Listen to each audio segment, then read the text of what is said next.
அனைவருக்கும் வணக்கம். சுக்கிர பகவானே நமக, சுக்கிர பகவானே நமக, சுக்கிர பகவானே நமக. இப்போ பார்த்தீங்கன்னா ஒரு ஜாதகம் நம்மகிட்ட வந்திருக்கு. திருமணம் எப்பொழுது நடக்கும்னு கேட்டிருக்காங்க.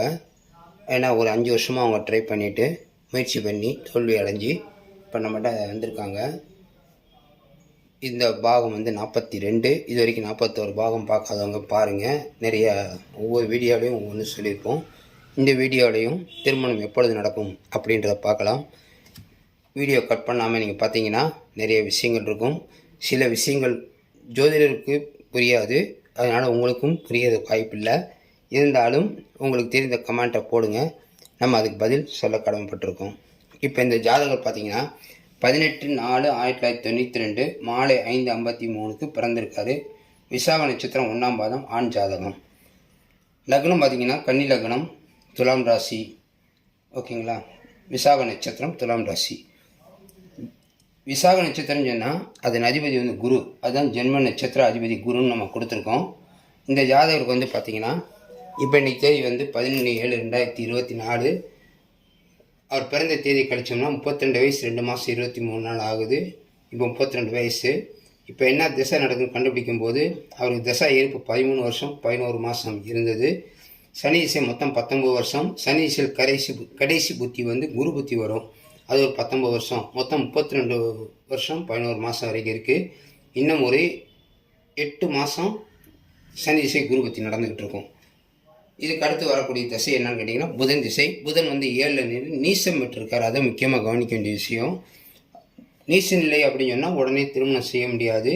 இந்த சனி திசையிலேயே கல்யாணம் முடிக்கணும் அப்படிங்கிற ஒரு விதி அந்த இருக்குது. இதை விட்டாச்சுன்னு சொன்னால் இது ஒரு வருஷம் தள்ளி போயிடும். இப்போ இங்கே 33 வயசு ஆயிடுது. இப்போ 34 வயசுக்கு மேலே தான் கல்யாணம் நடக்கும் அப்படிங்கிற விதி வருது. அதே நேரத்தில் புதன் திசை வந்துவிட்டால் விதியை மீறிய திருமணம் அப்படிங்கிற நம்ம விதி ஒன்று இருக்குது. அந்த விதியை மீறிய திருமணம் அப்படின்னா பெற்றோர்களால் பார்த்து செய்யவே முடியாது. அவராக பார்த்து முடிவெடுக்க வேண்டிய, ஒரு ஜாதகரை முடிவெடுக்க வேண்டிய ஒரு நிலைக்கு வந்துடும். அடுத்தபடியாக பார்த்திங்கன்னா இவருடைய வயதுக்கு மீறிய பெண், அதாவது ஒரு நாளாவது பெரிய பொண்ணாக இருக்கணும்.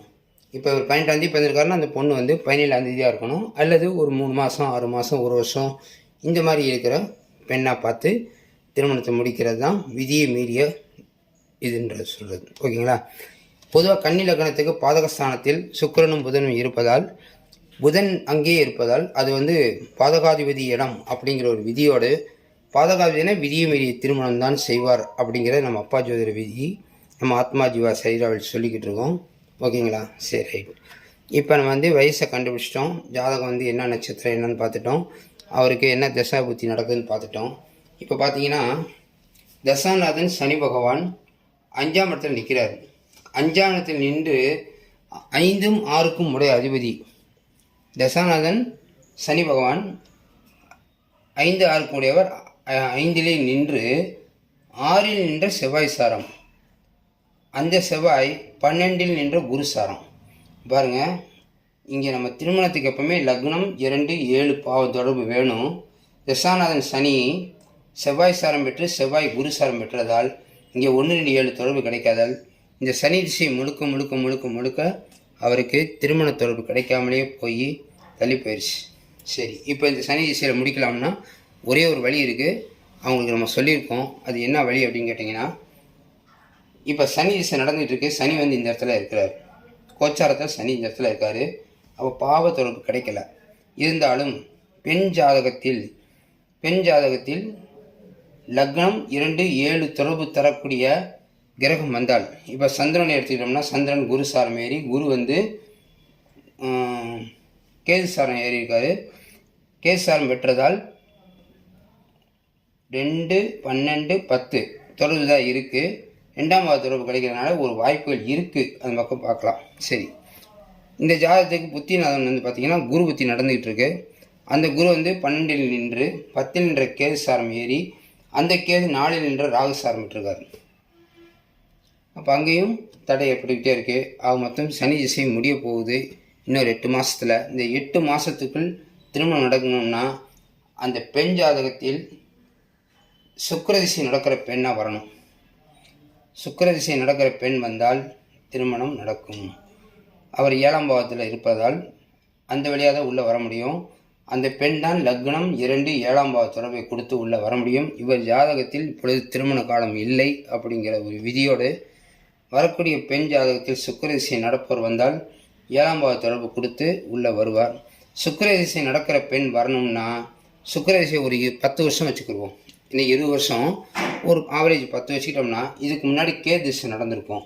அப்போ 10 7 17, புதன் திசை ஒரு 17, அப்போ 17 7 34, அப்போ சனி திசை, அதுக்கு முன்னாடி சனி திசை. சனியினுடைய நட்சத்திரம் அதாவது பூசம் அனுசம் உத்திரட்டாதி நட்சத்திரத்தில் பிறந்தவர். நம்ம என்ன சொல்லியிருக்கோம், எந்த நட்சத்திரத்தில் வரன் வரும்னு கேட்டிருக்கோம்.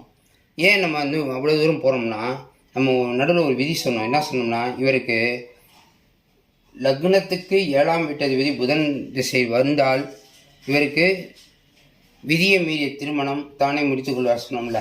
அதனால் சனியின் நட்சத்திரத்தில் பிறந்தவர் வந்தால், அதுவும் இந்த காலகட்டத்தில் சனி திசை நடக்கிறதுனால உள்ளே வர்றதுக்கு அதுவும் வாய்ப்பு இருக்குது. அல்லது புதன் திசை வந்தாலும் இந்த சனியுடைய நட்சத்திரம் மூலமாக உள்ளே வந்து அந்த பெண்ணுக்கு சுக்கிர திசை நடக்கும். சுக்கிர திசை நடப்பவர் வந்தால் இந்த ஜாதகருக்கு திருமணம் அப்படின்னு சொல்லிட்டு, இது போன்ற பல ஜோதிட கருத்துக்களோடு நம்ம அடுத்த பதிவில் சந்திப்போம். உங்கள் ஜாதகம் பார்க்கணும்னா கீழே டிஸ்கிரிப்ஷன் நம்பர் தரேன். வாட்ஸ்அப் மட்டும்தான், ஃபோன் எடுக்க முடியாது, ஏன்னா நிறைய கால்ஸ் வர்றதுனால. வாட்ஸ்அப் அனுப்புங்க, நம்ம பொருத்தம் பார்த்து நம்ம அனுப்புகிறோம். ஓகேங்களா? இந்த ஜாதகத்தில் வேறு என்ன சொல்லலாம்னா, தசாநாதன் பார்த்தாச்சு, புத்திநாதனை பார்த்தாச்சு. திருமணம் எப்பொழுது நடக்கும்ன்றது பார்த்தோம்னா, இந்த ஜாதகத்தில் அந்த யோகம் இல்லை. பெண் ஜாதகத்தில் வரக்கூடிய ஜாதகத்தில் சுக்கிர திசை நடப்பவர் வந்தால் இந்த ஜாதகருக்கு திருமணம் நடக்கும் என்று கூறிக்கொண்டு அடுத்த பதிவில் சந்திப்போம். நன்றி, வணக்கம்.